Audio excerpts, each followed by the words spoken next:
sinasadya.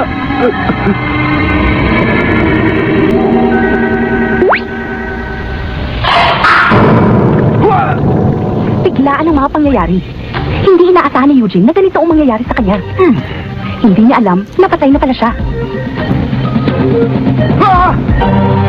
Ang pagpanaw ni Eugene. Aba, ako yun ah. Ba't ako nakahiga dyan?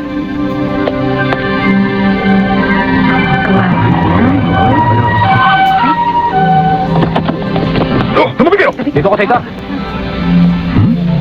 Ligtas tong bata at may konting galos lang. Sandali, saan niyo ba ako dadalhin? Kailangan natin dalhin siya kagad. Ha? Teka! Sandali! Saan niyo ako dadalhin? Nandito ako sa likod niyo! Ano ba? Ayaw niyo makinig, ha?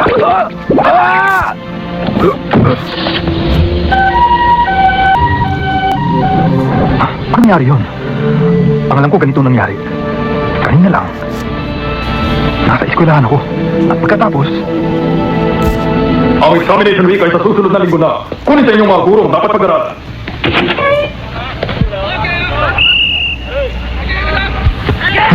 Ayoko nga. Anong ginagawa mo dyan? Sa'yo na pa kita hinahanap, nandito ka lang pala?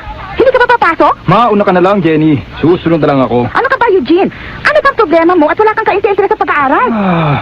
Hindi mo ba alam na importante ang pag-aaral? Alam mo ba na walang mangyayari sa buhay mo kapag binaliwala mo to? Kung gusto mo magkaroon ng magandang kinabukasan, kailangan ngayon pa lang ay umpisa mo na sa pag-aaral. Naiintindihan mo?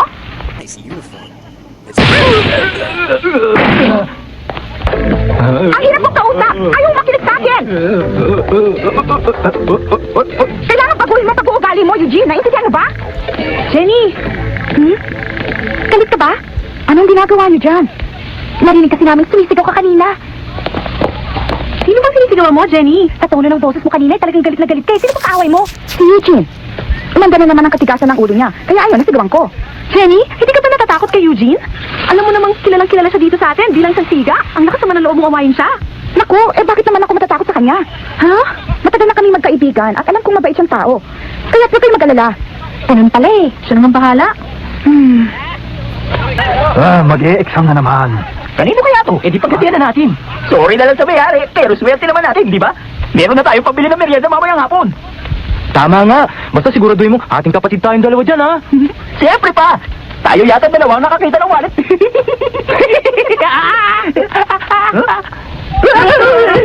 Ikaw pala, sa'yo na. Kaninong wallet yan, ha? Ha? Anong gulo yan? Tulungan niyo kami. Ano ang ibig sabihin ng kaguluhan ito, ha? Ikaw na naman, Eugene. May ginawa ka na namang hindi tama at pati sila ay gusto mong itamay. Ha? Ano? Huwag ka na magsinungaling dahil ako mismo ang nakahuli sa'yo. Ang dapat sa'yo ay parusahan. Nagkakamali kayo. Ba't hindi niyo sila tanungin?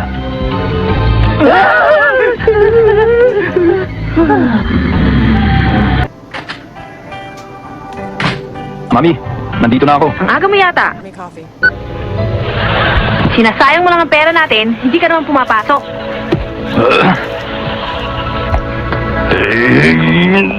Ako na naman ang nakita. Problema na naman ako. Ano ba yan?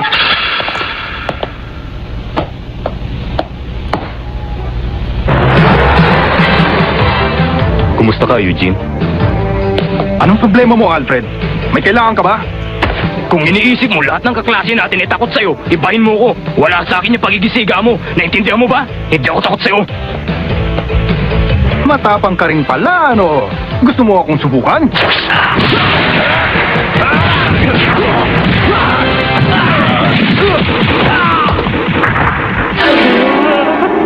Si Alfred!